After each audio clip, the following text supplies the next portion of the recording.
PR of Africa hasn't always been the best. Right. But it's been changed. Who are some of the artists that you've had the opportunity to bring out to Ghana? Agents behind the scenes hitting us up saying, yo, my artist wants to come to Ghana. Name 3 of your favorite artists. There's one guy, I can't mention his name. Why do you think it's such a challenge? Is it just a financial thing for them to come out to Ghana or to come out to Africa? There are things you can do here that you can't necessarily do anywhere else in the world. No. Hi and welcome to another episode of Making Moves Ghana with me, Julian Ansah. Today we've got an amazing show in store for you. We are here with a team from Rhythm and Brunch Ghana. So this team is going to tell you how they are making shockwaves across not just Ghana, but across the African continent by bringing back 90's and noughties R&B. Stay tuned. これからみんなでめちゃくちゃ踊って騒ごう騒ごう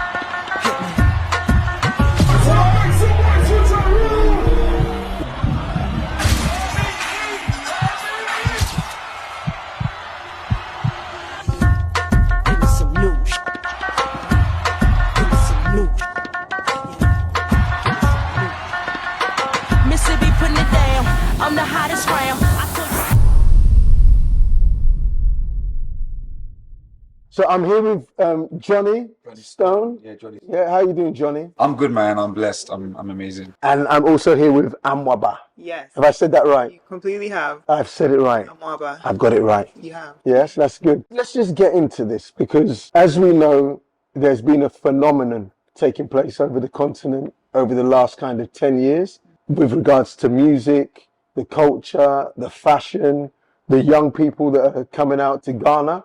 Because everyone looks at Ghana as the gateway to Africa and, you know, everything, the year of return, etc. So just give people, the audience who's listening in, a bit of a backdrop to Rhythm and Brunch Ghana, and then we can get into, you know, like your backgrounds, etc. So Rhythm and Brunch Ghana is really a celebration of 90s and early 2000s R&B music. We realized that there was a void. You know, you go out, you hear lots of Afro beats, Amapiano, great genres, but then we grew up listening to really amazing R&B music, and it really raised us. You know, we were writing the lyrics down and playing things back and just vibing.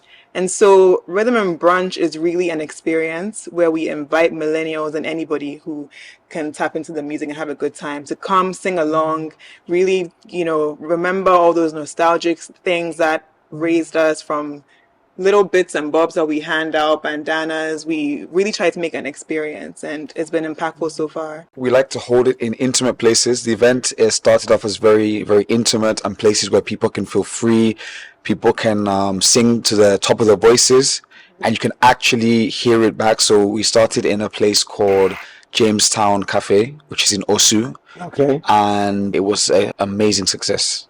It was crazy. We had about, say, 500, 600 people there on our first event. And we just sent out invitations to our inner circle. And people said it was one of the best events they've ever attended in the city of Accra. Wow. So he said, now it started off as something we just wanted to try out and see how they would receive it. Yeah. And the feedback we got was, this has to happen again and again and again. Right. Okay. So in terms of like how often that you hold the event, is it like a monthly event, a quarterly event, or a, you know, like special events? Yeah, more or less like special events. So it's tailored around the holiday calendar. You know, Okay. millennials like to rest as well. Yeah. So even though our events end at about midnight, we want people to have a chance to go home, recharge. So usually if it's a holiday weekend, they have that opportunity to come and jam and sing along, but then also take care of their, you know, things that they need to handle over the weekend. Right. So it's typically tailored around Ghana's holiday calendar. But we've had special events where we've gone outside Ghana as well. So it's very seasonal. You need to keep up with our socials to know when our next events Next events are basically, happening. So okay, so how long have you been running the event in Ghana for? Since 2023. 2023. Okay. Exactly 2 years. Exactly 2 years. Yeah, we're 2 years old now. Right. And then you mentioned you've also taken it to other countries. So is that just, you know, like-minded Rhythm and Brunches, as I'll call them, Yeah. who've like connected with you and said like, hey, we want what you're doing in Ghana to bring that, and tell the audience, you know, like what other countries have you been to, and what's the kind of response been when you've been out there? Yeah, so our first event was in August 2023. And after that, we did a couple more events between October and November. And then when December came, we decided that, okay, let's go hard in December. Let's do like 3 events because we have a lot of people coming to Accra in December. It's party season. And those events happen to be bigger than the ones we started with. And a lot of people from outside of Ghana came to Ghana, and when they came to the event, a lot of people came back and gave feedback to, no, we need this in our country. So you had people from East Africa, people from South Africa, from North Africa, all over Africa saying, listen, I'm just here on holiday for the December period. We need you to come to where we're at. So one of the first approaches we had was from someone from East Africa. So they said they want us to come to Rwanda, Kigali. Okay. And someone also said, okay, we want you to come to Nigeria as well, to Lagos, and so on and so on. So we've actually been to Kigali in Rwanda. We've also been to Lagos, Nigeria. Most recently, we had an East African tour. We went back to Rwanda, Kigali. We also went to Nairobi in Kenya. And we just came back the other week from Kampala, which is in Uganda. Wow. So we're moving. So also with the event, because I want the audience to really get a feel for this, because sometimes, especially in the West, we obviously see all these artists on a daily or weekly basis, right? So whether you're in the US and you've got, you know, all these legends doing shows here, there and everywhere, and the same like in the UK or in Europe or even Canada and Australia. So who are some of the artists that you've had, you know, the opportunity to bring out to Ghana and to some of these other African countries? So the first artist that hosted our Rhythm and Brunch event was Ja Rule. He was in Ghana doing very amazing work, building a school actually. And we had the amazing opportunity to partner with Pablo from Ace nightclub. And, you know, we had this event with Ja Rule hosting and basically performing because, you know, the crowd was just so in awe of what he was doing, and I think he was in awe of the crowd as well because we knew his lyrics. Everybody was, you know, really having an amazing time and jamming along. Like jamming a lot. So the videos from that event were crazy. There's a lot of people afterwards saying that was the best night of their lives. Wow. And so after the Ja Rule event, we had Bobby Valentino in December. We also had Wande Cole, Fuse, because we had an Afrobeats version. So in December of last year, we had an R&B event, we had an Afrobeats event, dance hall event, and then we also had a hip hop event just to, like, you know, cater to the hip hop heads and just pay homage to all of these amazing genres as well. And cultures, right? And cultures, yes. So Wande Cole came and shut it down. Bobby Valentino did the same. We had Fuse, ODG grace the stage during our Afrobeats event, and that was fantastic. Amazing. So yeah, we've been blessed to have a lot of these amazing culture movers and shakers grace our stage, and yeah, we don't take it for granted at all. I think one of the most exciting things as well is other artists have shown interest about like coming to be a part of our event. You, after some of our events, you have artists in the comments just showing support. You have agents behind the scenes hitting us up saying, yo, my artist wants to come to Ghana.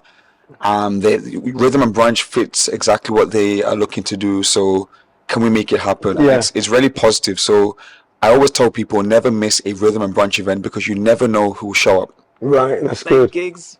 Yeah, Gigs showed up to our event in Rwanda. Gigs, the landlord. Landlord. Yeah, we know who he Gigs showed is, up. He showed up to our event, had a great time. He jumped on the mic and said a few words.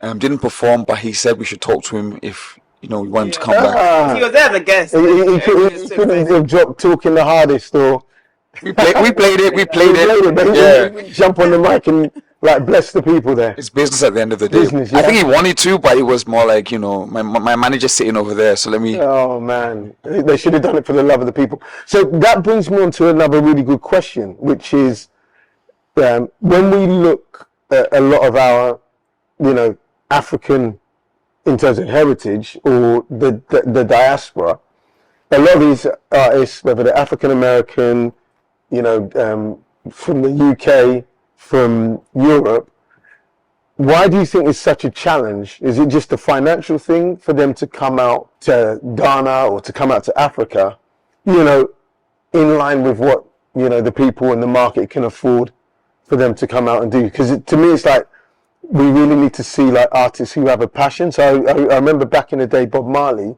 said, he wanted to come and perform in Africa. He was open to do it for free. So what would you say to some of these artists, in terms of, like you said, the people love them, their minds will be blown by the scene and the culture that they have out here, to their music. No, for sure. Do you want to go? Yeah, I was going to say, I think Africa in general is an untapped gem when it comes to a lot of these artists. They come here on tours, and the tours are normally managed by their record label, and it's not a personal decision for them to come to Africa most of the time. Right. They're going to SA, they're going to Nigeria, they're going to maybe Kenya, and there's 3 or 4 countries they go to Africa done as a tour spot. Yeah. But when it comes to Rhythm and Brunch and some events like Rhythm and Brunch, I think this is more of a personal decision. Yeah. They have fans out here. They have people that, really appreciate their music. And the PR of Africa hasn't always been the best. Right. But it's been changing in the last few years with the emergence of Afrobeat and Amapiano. And a lot of the major cities we've been to have shown us so much love. I didn't know too much about East Africa before going there, but I would love to go back anytime soon. Yeah. The same with going to Lagos as well. And if I was any of these artists, I would just do my homework and see what it's really about. But then the financial aspect really does take a toll, because even traveling within Africa, trying to book a flight, it's cheaper to travel from London to some of these cities than it is to travel from Accra. And so intercontinental flights are very expensive. The cost, and I know a lot of artists like to come with their equipment, they might ship a whole lot of things, and just logistically the numbers might not have historically made sense, but hopefully that changes moving forward, because the love is just immense here.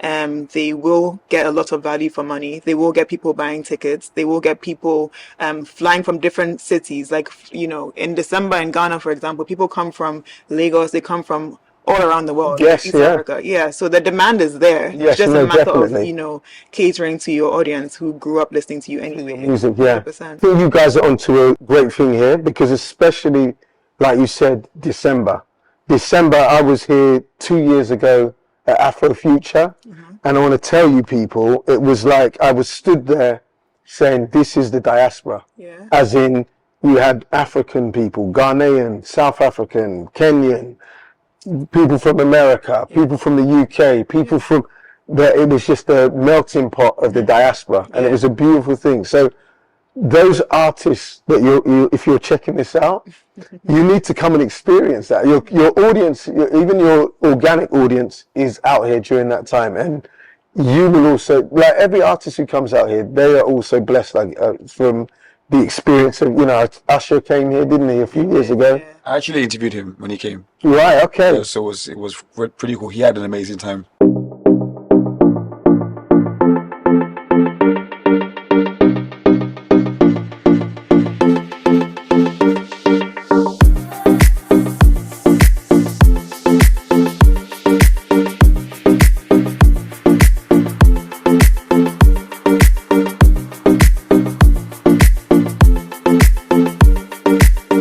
For a lot of them as well, it's that cultural and that, knowing what their ancestors went through as well, that they experienced that. There are things you can do here that you can't necessarily do anywhere else in the world. No. Yeah, our history is just so rich. Yes. There's so much to learn from where we come from, and our history is connected to so many different parts of the world. And so glossing over Ghana or glossing over Africa in general is a big loss that anybody could make, because, traveling Europe is great, traveling other continents is great, but then there's nothing mediocre about traveling within Africa at all. From the food to the sounds. People have sampled our sounds and been captivated. Yes, Imagine being on our soil, hearing things, hearing the bass, tasting the food, the flavors, so rich. There's a reason that so many of our flavors have been exported. So many of the things that are true to this continent have been really sampled around the world. And so there's nothing like coming to taste it for yourself. To taste it. Yeah. And also with what you said there, even from the welcome, there's no welcome that is like coming into Kotoka airport and you've got the traditional, ladies doing the dance, the Aibe and the Ajoa. Yeah. Yes. So there's nothing that they would experience that would top that. Nowhere, like you said, they can go all around. They'll never get a welcome coming into Accra. So, Johnny, I want to just move to you for a minute because you've got a very interesting background and interesting story. So when I bumped into Johnny yesterday, I said I saw some clips of you. I think it must have been at your Rwanda event or your Nairobi event. So I actually naturally just looked at you and thought, oh, this brother's from East Africa. But tell the people your background and your story and how you came to Ghana. So I think my dad moved to Ghana for work in the mid 2000s. From where? From the UK, sorry. From the UK. And so me and my family were all from the UK with a Jamaican background. And then my dad moved to Ghana for work, fell in love with Ghana, as you do. And then he had this amazing idea, let's move the family to Ghana. So he and my mother moved all of us to Ghana. And that was how long ago? This was 18 years ago. 18 years ago. So this isn't even in my 30s now. So but this wasn't even in the trend that we see now, where it's kind of like social media's made it popular for people to say, we were ahead of the curve. Yeah. So even when we came to Ghana, it just felt like home, I could have gone back to Europe many, many times, but it's always felt like home. I understand when people come to Ghana and they don't leave because it's Africa. This is where we're from. And you can live in Europe, you can live in amazing places in the West, but then it's something different about being on African soil. Yeah. And, since I've been here, I didn't know anyone when I first came. I made a lot of friends. I've done a lot of events. I've been successful and it's home. Yeah. And are all your siblings still in Ghana? My siblings are back and forth. They're currently in Ghana. Okay. But then they go back and forth. I think that's what they like to do, is just have a taste of both worlds. Yes, yeah. But anytime they have free time, they're in Accra. And do any of your siblings go back to Jamaica as well? Or do you go to Jamaica? So because we were quite young when we moved to Ghana, Ghana's like the place where we always come to. So Jamaica's our heritage. Yes. But Ghana's with the connection we have to our ancestors. So it's more or less us coming here. Yes. Jamaica will go there once in a while for holiday, but it's Ghana we come to. Our friends are here. You're a true Ghanaian now, yeah? He's got his green passport. Oh, easily. Yes. I love that. So, as we look forward, you've got a big event or big events coming up in September, and then also in December. Talk to those people that are out there. The crowd that is going to be coming in December, because there's a crowd that's coming in December. Yeah. There's a crowd that's coming in December that grew up, like we said, on R&B. And just talk to them about like what they need to get ready for. Get ready for a good time. There's really no other way to say this. There's nothing like December in Ghana. There's nothing like a rhythm and brunch experience. It's authentic, it's fun, it's nostalgic. The clips, people are laughing, singing, vibing. It's all so organic and it's very contagious. So if you like a good time, there's really nowhere else to be this Christmas. We have 4 events coming up. So the Afro beats, the R&B, the hip hop, the dancehall. Wherever you slot, and if you slot in everywhere, you'll see us all there jamming with you. So you're heavily invited. One of the biggest things about our event is the sing-along aspect. It's not just you come and party dance. We give you a literal experience. So we like to play songs that you will likely know. We like to play songs that are timeless. In today's world of music, songs come and go as quickly as they are dropped. But we always play the classics from the 80s, 90s, 2000s. We got you covered. They've got something big planned and prepared and ready to, release to the world. For me personally, if you had Mary J. Blige come in, that would be fantastic. If you had SWV come in, that would be amazing. And a whole load of other people, but I don't want to, say too many names. But who's the local DJs? So shout out to Larisque, shout out to Pizarro, shout out to DJ Sly Beats, DJ Loft, and also Tempo XTD. Special shout out to Manny Norte as well. Okay. Yeah, he's an honorary part of the team, especially in December. Okay. Manny's my guy from way back. We're actually a big team as well, so we have a few other people and more, but you can get the rest of the shout outs. Yeah, shout out, members of the team, people who have brought this and kept this going, brought this together. So Yanfo Hackman, We want to shout out Mauli Gavo, Joseph Ariabo, Shadrach, Bedbank Shadrach, Katsina, big part of the R&B family as well. So yeah, 100%.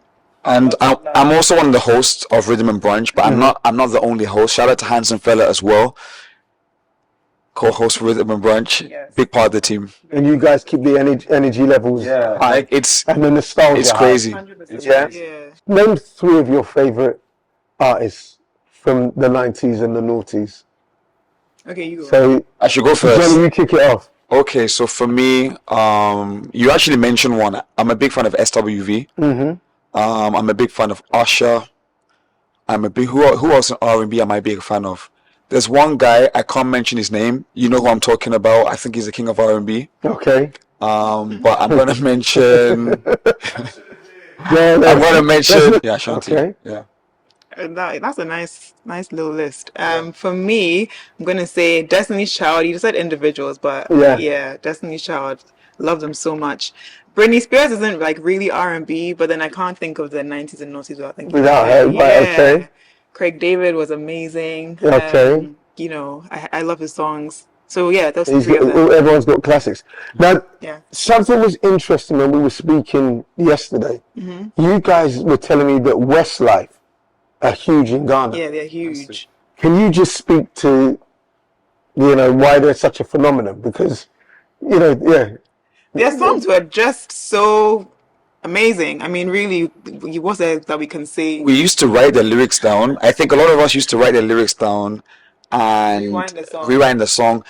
If you're a millennial, you know that when you listen to the radio and your favorite song comes on the radio, you have to record the song with a tape cassette. yes, yeah. Yeah, so Westlife was a part of that culture, and the songs were anthems. Right. Right now I have like 4 or 5 songs in my head, and I just want to sing them. I'm not gonna sing them, but no, they're massive. Yeah, they were. I don't think everybody even necessarily connected with the lyrics in the way that, maybe the artist intended, but then they just sounded so good. Right. Yeah, because we're singing about all sorts of heavy things. And we loved their videos. We loved hearing them on the radio. Yeah. Yeah, they were fantastic. Wow, I never knew that till I just came out and had this conversation with you guys that Westlife were a huge group in Ghana. Oh, yeah, they So definitely if I went down the streets bumping Westlife in the car, You won't everyone, be alone. right, people would love that. Yeah, try it out. Yeah. Yeah. Okay. Volume up. But listen, this has been a great conversation. What I want to say is, if anyone wants to connect, because as you said, people need to stay connected with your socials. If anyone needs to connect with you, where should they reach out to? This is very important. Please listen to us when we mention the socials, because it's So it's Rhythm and Brunch Ghana on Instagram. You might see something else coming up, but it's Rhythm and Brunch Ghana. That's how you connect with the Ghana team. Right. There's also our website, www.rhythmandbrunch.com. Okay. Spelling rhythm is a bit funny, but your phone will help. Yeah. Yeah. So that's great. So again, connect with them on their socials. TikTok as well. Oh, TikTok as well, yeah. I guess some of those videos have gone viral as well, yeah. Oh, we've had some fun moments on there, but 100%. Okay. Instagram, you follow us on there, and then stay connected. So stay connected. Keep an eye out for the tickets, because I think because these are intimate events, I think with the amount of people that are coming over, these tickets will go as soon as you guys make the announcement. I think every Ghana event we sell out before the event for the most part. Right. We do keep some tickets for the actual day of the event, but that's literally at a higher cost, and it's just to make sure that we give a chance to those who are last minute people. Okay. But they normally sell out pre-event. Right. So unless you know Johnny personally, make sure you buy a ticket, Support because the otherwise business. they're gonna sell out. Looking forward to. I don't know if I'm going to be here in December, but if I'm in here in December, we'll be down there. Yeah, If we bring Mary J. Blige, you'll be here, right? definitely. Hopefully we'll see you then. Yes. All right. Listen, I hope you've enjoyed this episode. Everything that this team here are doing at Rhythm and Brunch Ghana.